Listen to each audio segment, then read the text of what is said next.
শশী, বেশ তো। ওই বর্ষার আগে ওই ইট খোলাতে গিয়ে ইটও বানাতো। ওই এর বানানো ইটে একটা কাকড়ও থাকতো নি, জানিস তো। ওই লাল পানা ইটে যখন বাজার থেকে বেরোতো, বাজারের পট্টিতে যাচ্ছিল, দেখলুম কতগুলো রমণী ওই সেজে গুজে দূরের সামনে দাঁড়িয়ে।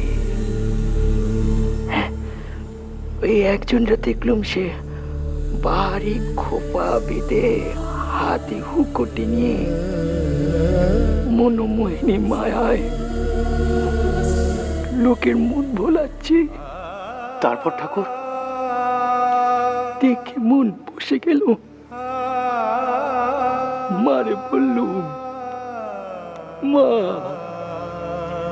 ও মা, আরে তুই এখানে আছিস,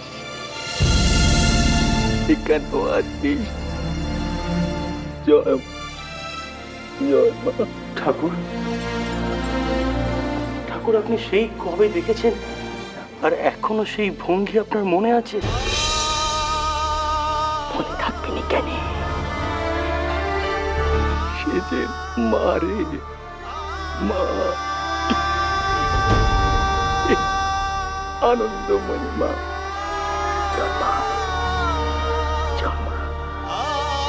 ঠাকুর, আপনি যখন আঁকলেন তখন কাঠ কয়লা দিয়ে কেন আঁকলেন? আপনি আমাকে বলতেন, আমি আপনাকে আর্ট পেপার, পেন্সিল এনে দিতাম। না ঠাকুর, মানে কাঠ কয়লা দিয়ে আঁকা কদিন থাকবে? বেশি দিন তো থাকবে না, মুছে যাবে। তাই রাগ থেকে বলেছে, যা যা যা মুছে দে, যা মুছে দে, মুছে দে।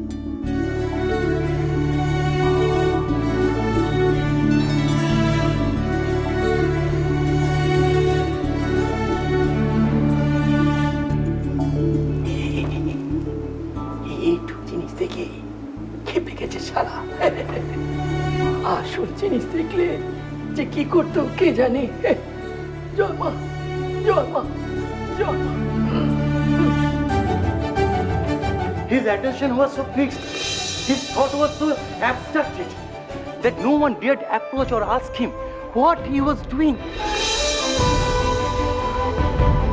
আমি ভাবতেই পারছি না, নিজের চোখে দেখেও বিশ্বাস করতে পারছি না উনি ছবি এঁকেছেন।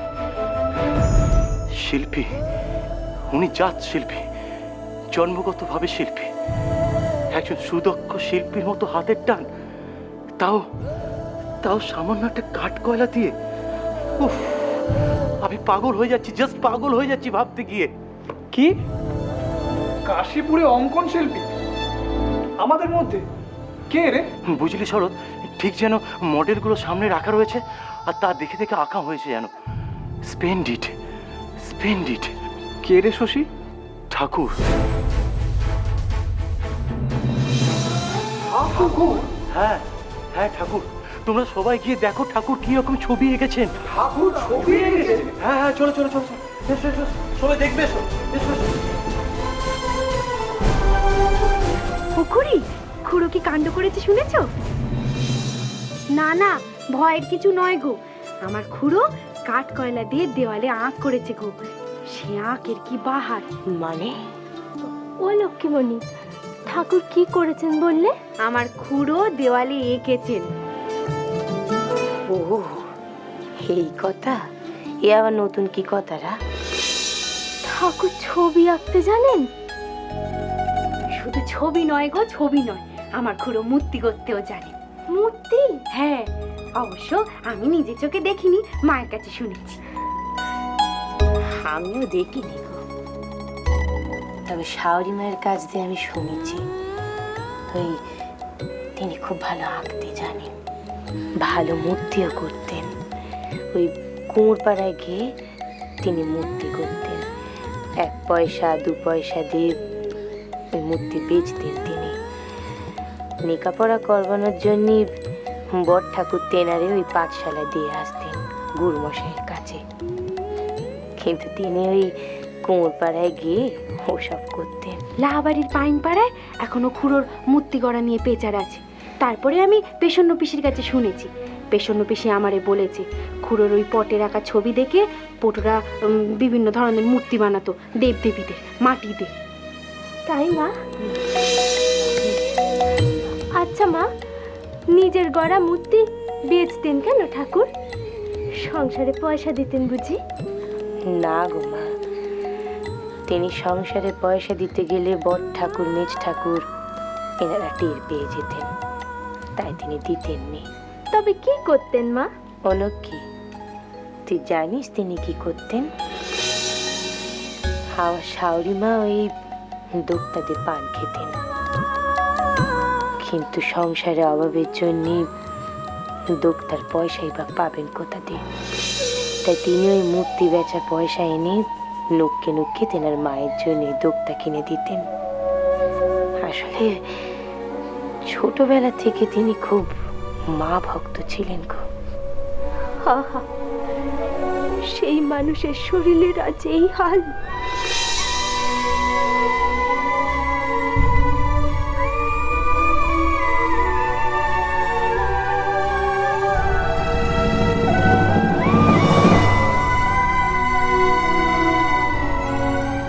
যে মানুষটার হাতের টানে কাঠ কয়লার রং এমন জীবন্ত হয়ে উঠেছে, সেই মানুষটার মুখ দিয়ে রক্ত ওঠে কেমন করে?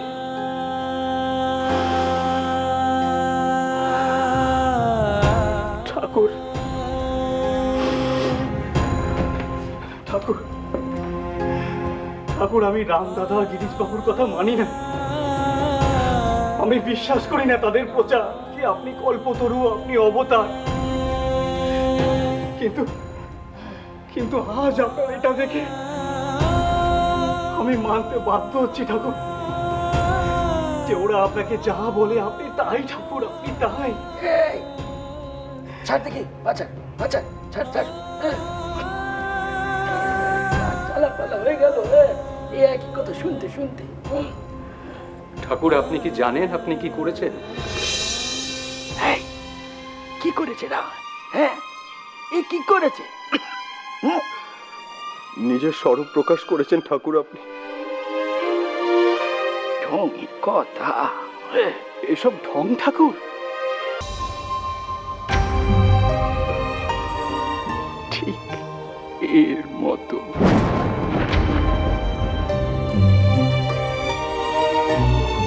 ঠাকুর,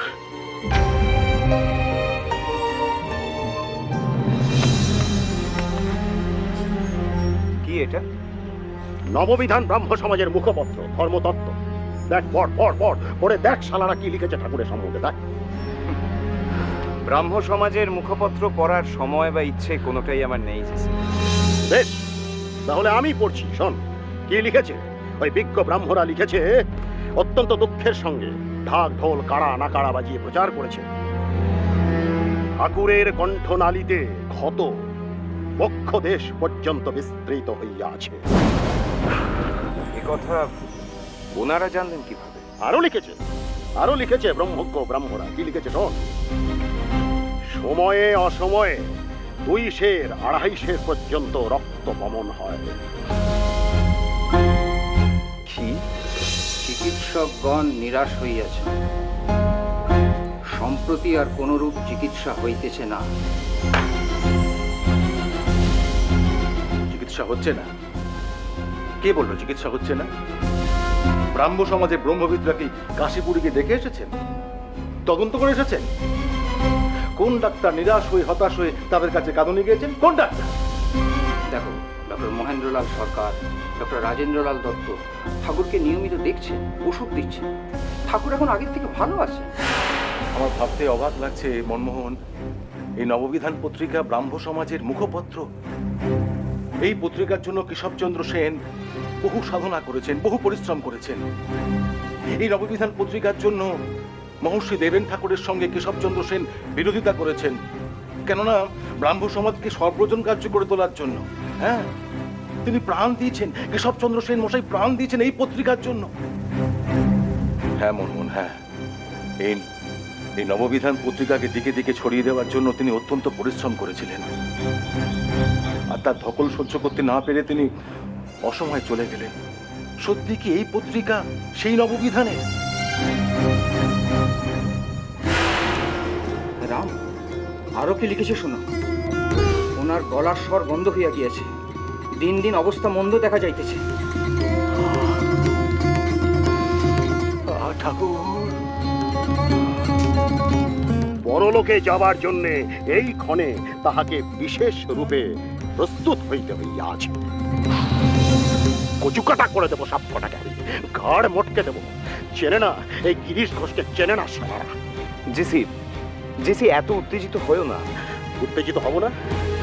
কতটুকু উত্তেজিত হতে দেখেছিস তোরা আমাকে? এক্সাইটমেন্টের কিচ্ছু দেখিস নি তোরা নরেন আমার, কিচ্ছু দেখিস নি। আমি কুড়ুলের 10 কোপে দশভুজা দুর্গা প্রতিমাকে 10 টুকরো করে দিয়েছি, আর এই সমস্ত জীবন্ত মিথ্যাচারীদের কোপাতে আমার হাত এতটুকু কাঁপবে না নরেন। শান্ত হও জেসি, শান্ত হও। এই শান্ত হব নরেন আমি?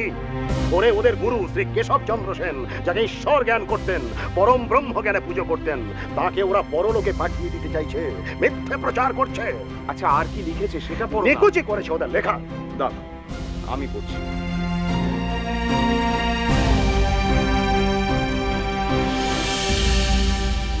মাসে 200 টাকা ওনার জন্য ব্যয়িত হইতেছে।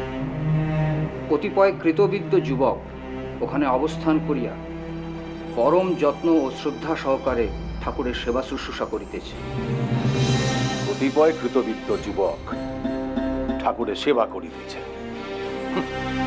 আমরা গুরুর জন্য কিছুই করিতেছি না, যা করছে সব নরেনরাই করছে।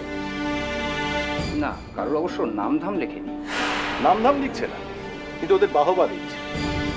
যারা এই খবরটা প্রচার করছে ঠাকুরকে নিয়ে, তারা খুব জেনে বুঝেই লিখছে এটা, যে ঠাকুরের সেবা করছে নরেন দত্ত তার বন্ধুরা।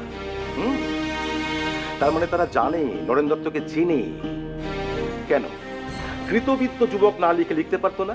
ভক্তরা মাসে মাসে যে 200 টাকা ব্যয় হচ্ছে ঠাকুরের চিকিৎসার জন্য, সেই টাকাটা কে দিচ্ছে? নরেনরা দিচ্ছে না, আমরা দিচ্ছি। আমরা জীবন পণ রেখেছি।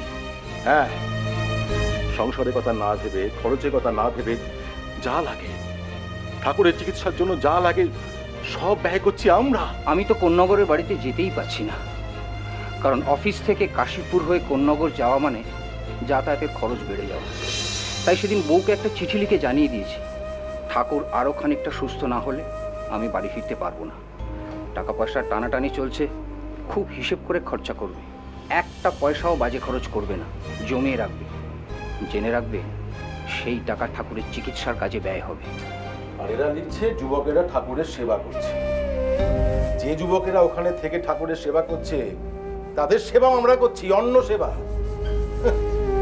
এত খবর ছাপতে পারছ, আর এইটা ছাপতে গিয়ে কি কলমের কালি শেষ হয়ে গেছিল? এই খবর সাধারণ মানুষ জানলে কি হবে বলো তো? আমাদের নাম তো কেউ জানবেই না। কেউ জানবে না আমরা কি করেছি, কেউ জানবে না সুরেন মিত্তির কি করেছেন, কি করছেন গিরিশবাবু। কেউ জানবে না বলরাম বাবুর মতো সদাশয় সজ্জন ব্যক্তি, যিনি কোনোদিন কারোর কাছে হাত পাতেননি, তিনি তার ভাইয়ের কাছে হাত পেতে ভিক্ষে করেছেন ঠাকুরের ওষুধের খরচ, খাবারের খরচ জোগানোর জন্য। কেউ জানবে না, কেউ জানবে না। বঙ্গদেশের ওপর একই অভিসম্পাত হইয়াছে, ইনি বুঝি অচিরেই যাত্রা করিবেন। মামা বাবা, ওনারা এসব কি লিখলেন? মন করা কথা, সমস্ত মন করা কথা। ঠাকুর এভাবে কিছুতেই চলে যেতে পারেন না। না না, এ হতে পারে না। আপনি কিছু করুন। আমি কি করব? মামা বাবু, ওরা সত্য মিথ্যা মিলিয়ে প্রচার করছে, আপনি কিছু করবেন না? প্রভু জগন্নাথের যা ইচ্ছা তাই হবে যোগিন, তাই হবে।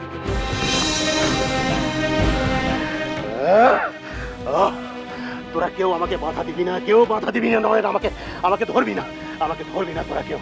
ঠাকুর আমাকে ভৈরব বলেন। আজ দেখবে কলকাতা ভৈরবের রূপ। হ্যাঁ, চলন্ত চলমান ভৈরবকে দেখবে, জ্বলন্ত ভৈরবকে দেখবে আজকে। আমি ওই নিমতলা ঘাট থেকে সব কটা ডোমকে নিয়ে যাব, জ্বলন্ত চিতার কাঠ নিয়ে যাব, সব কটার মুখ পোড়াবো আমি, মুখ পোড়াবো সব কটার আমি। মানুষ দেখেছে তো, মুখ পড়া হনুমান দেখেছে, এবার মুখ পড়া ব্রহ্ম দেখবে, মুখ পড়া ব্রহ্ম। আমাকে ধরবি না, আমাকে চিনবে, কেউ ধরিস না। জেসি, না না, এই অবস্থায় তোমার এইরকম মেজাজ নিয়ে আমি কোথাও তোমাকে যেতে দেবো না। নরেন, আমাকে আটকাস না, জেসি, আমাকে না, ছাড়, না। ছাড় আমাকে নরেন, চলেন, চলো, এদিকে এসো, এসো এসো এসো। না না মনমোহন, তুমি আমায় বাধা দিও না। আমি নববিধানে যাব, প্রতিবাদ করব, সত্যিটা কি ওদের জানাবো, ওদের সত্যি লিখতে বাধ্য করাবো। হ্যাঁ, ওদের ধর্মতত্ত্ব পত্রিকাতে ভুল স্বীকার করে ওরা সত্যিটা লিখবেই। কোন সত্যি কথাটা লিখবে রাম? এটা লেখাতে পারবে যে ঠাকুরের কিচ্ছু হয়নি, তিনি সম্পূর্ণ সুস্থ? তুমি কি প্রমাণ করতে পারবে যে ঠাকুরের গলায় ক্যান্সার?